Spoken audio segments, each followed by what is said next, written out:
All right, let's kick this off by talking about what's literally the foundation of anything you print, a garment's fabric. It's like if you don't get this right, forget about how good your design might look because honestly, bad fabric choices just ruin everything. Yeah, and the thing is, you've got what three main categories we always talk about: cotton, polyester, and blends. Each one has its own quirks. Exactly. Cotton, let's start there. It's like the original t-shirt material.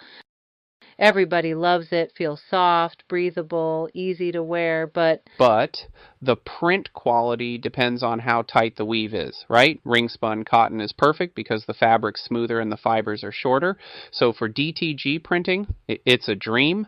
yeah, but you get into basic cotton, the kind you snag at bargain suppliers, and your prints can look cheap. Colors kind of fade faster too. What about screen printing with cotton, though? Well, screen printing on cotton's forgiving in a way. It holds ink well, especially thicker inks, but here's the problem. There's always a problem. Yeah, always. Cotton shrinks, especially if the fabric hasn't been pre-shrunk, so your prints may warp over time. It's great, but not perfect.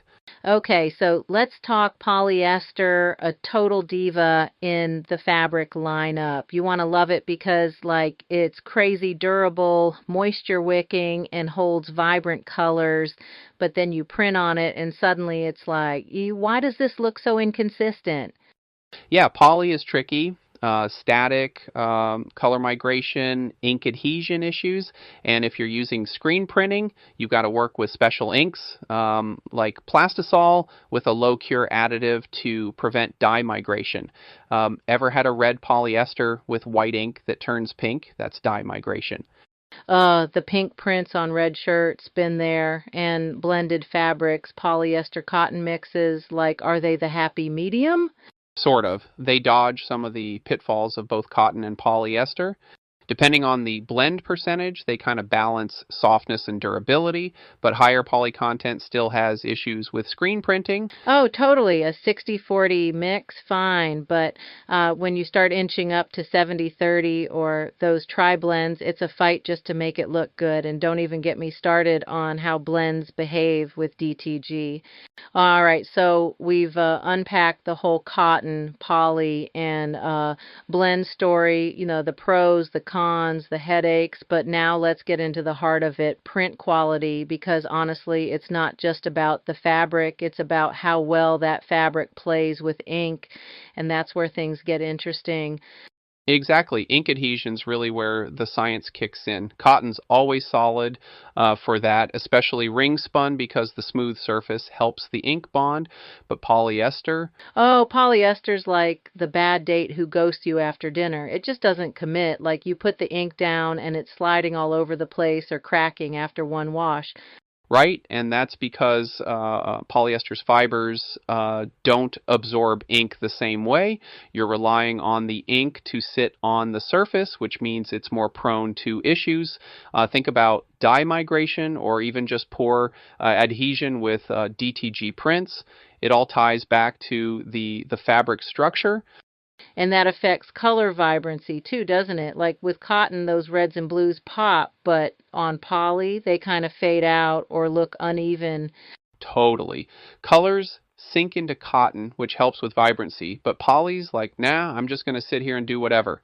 That's why pre-treatment for DTG becomes so critical. Without it, forget about vibrant prints. Yeah, pre-treatment is like the primer coat for DTG printing. It gives the ink a bit of grip, right? But honestly, it's only half the battle when you're working with tough fabrics. Exactly, and for blends like high poly content ones, pre-treatment helps, but it doesn't solve every problem. Sometimes switching inks or techniques is your only real option. That's the thing. You've got to adjust. Like if you're running into issues with ink cracking or fading, you can't just double down on your process. You've got to figure out what the fabric's telling you and tweak accordingly. Yeah, and that might mean switching to more specialized inks, like discharge inks for screen printing on darker cottons, or using a low cure plastisol to avoid dye migration on poly. The fabric pretty much dictates what's possible. So it's not just about the final look. It's about making sure the durability is there too. You don't want to sell a shirt that looks amazing off the press, but comes back looking like it survived a war after 2 washes. Exactly. The balance between durability and vibrancy, that's where every material has its trade-offs. You choose the right fabric, not just for color, but for how the shirt's going to live its life, you know? So, speaking of balancing durability and vibrancy, let's get into some real world examples. You remember that nightmare job from First Amendment Tees, right? The one with the tri blend hoodies? Oh, yeah. That one was a total headache. Tri-blend fabric mixed with high poly content. It was practically begging for dye migration issues. Right? And the client wanted this super clean, bright white ink, like not cream, not light gray, white on a heathered navy hoodie. That's like the perfect storm for everything to go wrong. Exactly. We had to switch up everything, starting with the ink. Ike, regular plastisol wasn't cutting it, so we used a low cure plastisol with a dye blocking base. That helped a ton with keeping the white ink, white. What did you say during that test run? The hoodie was like fighting back? Yeah, it felt that way. Even with the right ink, the texture of the fabric was a challenge. Tri-blends have that soft, almost fuzzy finish, which makes it harder for the ink to bond evenly, so we had to adjust the screen tension and use a finer mesh to get cleaner details. And wasn't there an issue with the curing temperature too? Something about the high heat making everything worse? Yeah, that's the thing. Polyester in the mix meant we had to watch the curing temperature too high, and you get dye migration again.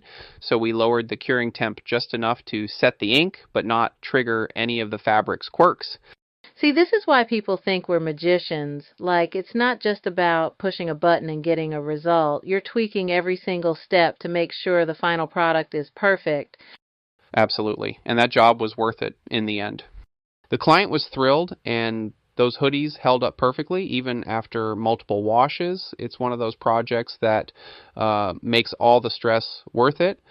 Totally. And I think the key takeaway here is you've got to respect the fabric.